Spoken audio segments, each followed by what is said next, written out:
السلام علیکم ناظرین، آج میں آپ کو بتانے جا رہی ہوں ایک گھر میں 3 چور داخل ہوئے۔ گھر میں میاں بیوی سو رہے تھے مگر بچہ جاگ رہا تھا۔ چوروں نے بچے کو جھولے سے اٹھا کر باہر گلی میں رکھ دیا تاکہ آرام سے چوری کر سکے۔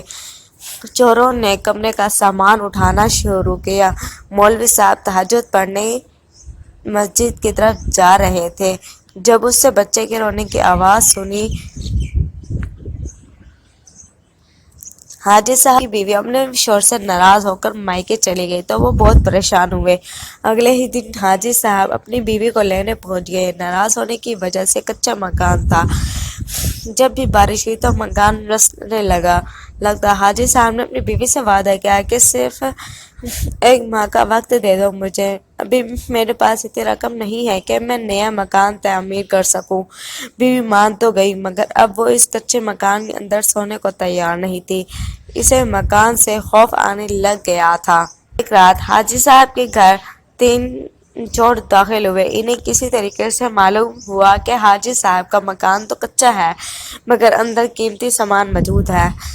تینوں چور بڑی چالاکی سے مکان کے اندر داخل ہوئے۔ انہوں نے نوٹ کیا کہ میاں بیوی تو سو رہے ہیں مگر ان کا چھوٹا سا بچہ جاگ رہا ہے۔ چوروں نے سوچا کہ اگر بچے نے شور مچایا تو اس کی ماں جاگ جائے گی۔ ایک چور نے بچے کو جھولے سے اٹھایا اور باہر گلی جا کر رکھ دیا اور باقی دونوں نے سامان اٹھانا شروع کیا۔ وہ سامان اٹھاتے رہے اور آخر میں وہ صندوق اٹھا کر باہر گلی میں رکھا جس میں سونے کے زیورات تھے۔ آخر ماں ہی ہوتی ہے۔ نیند کی حالت میں اسے بے چینی ہوئی اور آنکھ کھل گئی۔ اسے جب خالی جھولا دیکھا تو شور مچایا اور حاجی صاحب کو جگایا۔ اسی وقت مولوی صاحب تہجد کی نماز پڑھنے کے لیے مسجد جا رہے تھے کہ اسے دیکھا کہ گلی میں سامان پڑا ہے اور ایک معصوم سا بچہ رو رہا ہے۔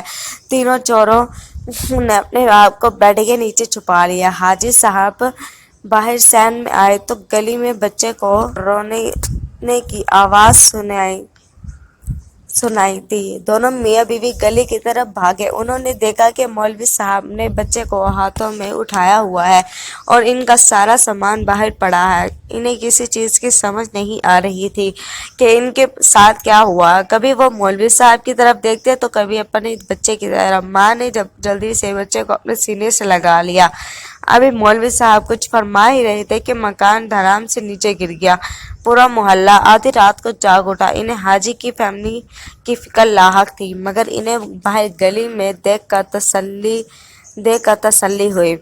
صبح ہوئی تو محلے والوں نے مل کر مکان کا ملبہ اٹھایا کہ اگر کوئی سامان ابھی بھی باقی ہے تو اس کو باہر نکال سکے مگر ان کے پیروں تلے زمین نکل گئی جب انہوں نے دیکھا کہ مٹی کے ملبے تلے 3 چوروں کی لاشیں پڑی ہیں۔ سب لوگوں کے لیے یہ حیرت کی بات تھی۔ چور بھی ایسے تھے جو پچھلے 5 سال سے کسی کے ہاتھ نہیں آ رہے تھے۔ حاجی صاحب دل ہی دل میں خدا کا شکر ادا کر رہے تھے کہ اس نے میرے چھوٹے سے خاندان کو اس حادثے سے کس طرح بچا لیا۔ ایک منصوبہ ہم انسانوں کا ہوتا ہے مگر وہ پروردگار ہمیشہ اپنے بندے کو مسائل سے نکالنے والا ہے۔